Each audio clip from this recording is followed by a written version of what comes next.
Dans cette vidéo, nous allons montrer que si f de x est égal à x puissance n, alors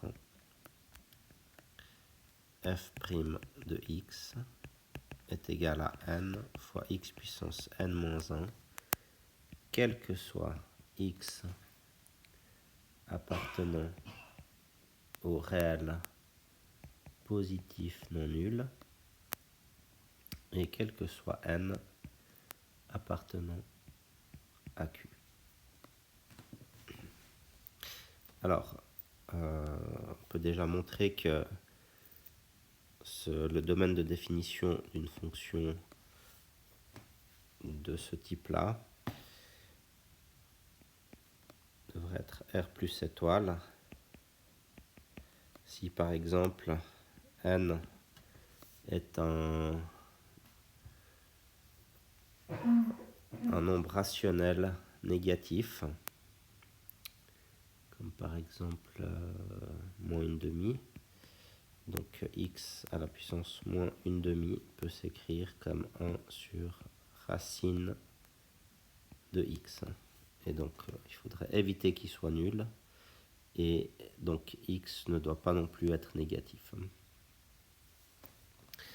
Alors la preuve de cette formule, ici, on va la faire tout de suite.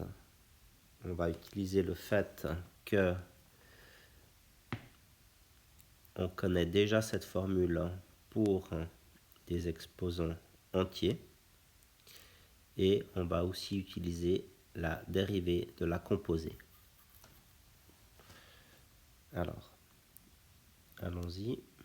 On va prendre donc un n preuve.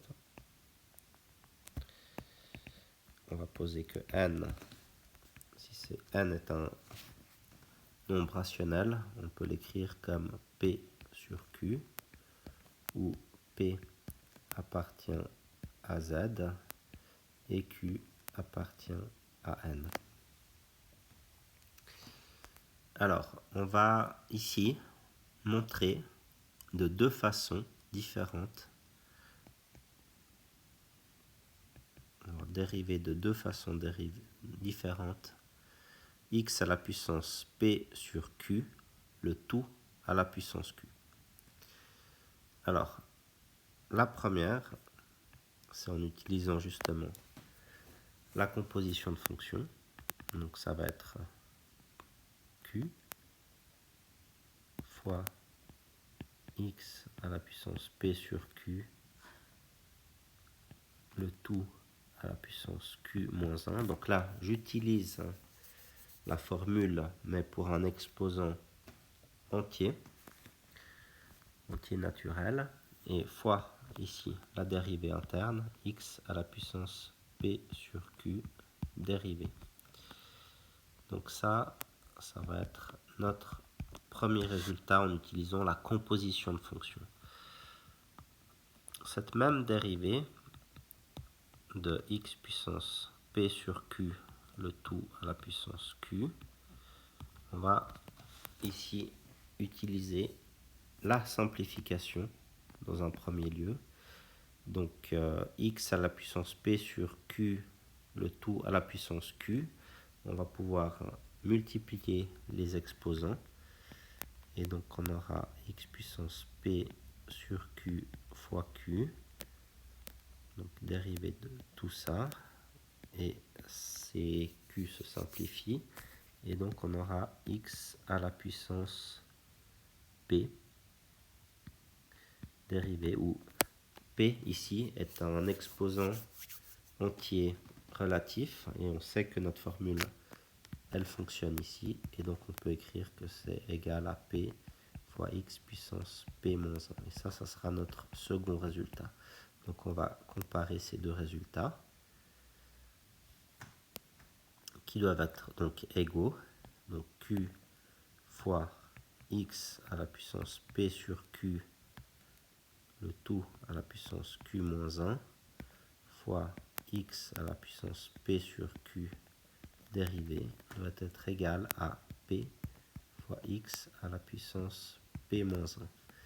Et donc, ici, on fait apparaître ce qu'on cherche et on va donc l'isoler.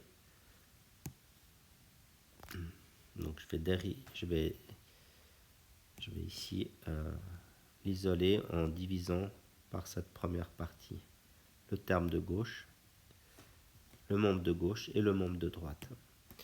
Donc à gauche, il me restera x à la puissance p sur q dérivée, qui est égal à p fois x puissance p moins 1 sur q fois x à la puissance p sur q, le tout à la puissance q moins 1.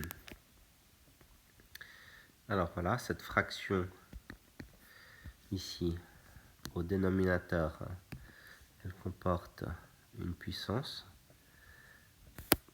Cette puissance, elle peut passer au numérateur en changeant de signe de l'exposant. Donc on va écrire ici p sur q fois x à la puissance p moins 1 fois x à la puissance p sur q, le tout à la puissance, et donc le q moins 1, je change de signe, ça va devenir 1 moins q. Alors, voilà, j'ai la puissance d'une puissance tout à droite.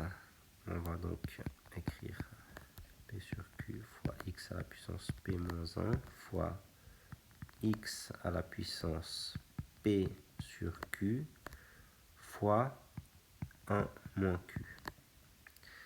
Et donc ça va être p sur q fois x à la puissance p moins 1 fois x à la puissance, alors p sur q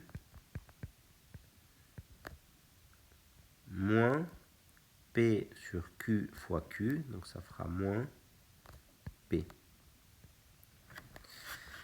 Et donc maintenant, le produit de deux bases à une certaine puissance, on pourra additionner les puissances en écrivant le tout sous la même base, donc p moins 1 plus p sur q moins p.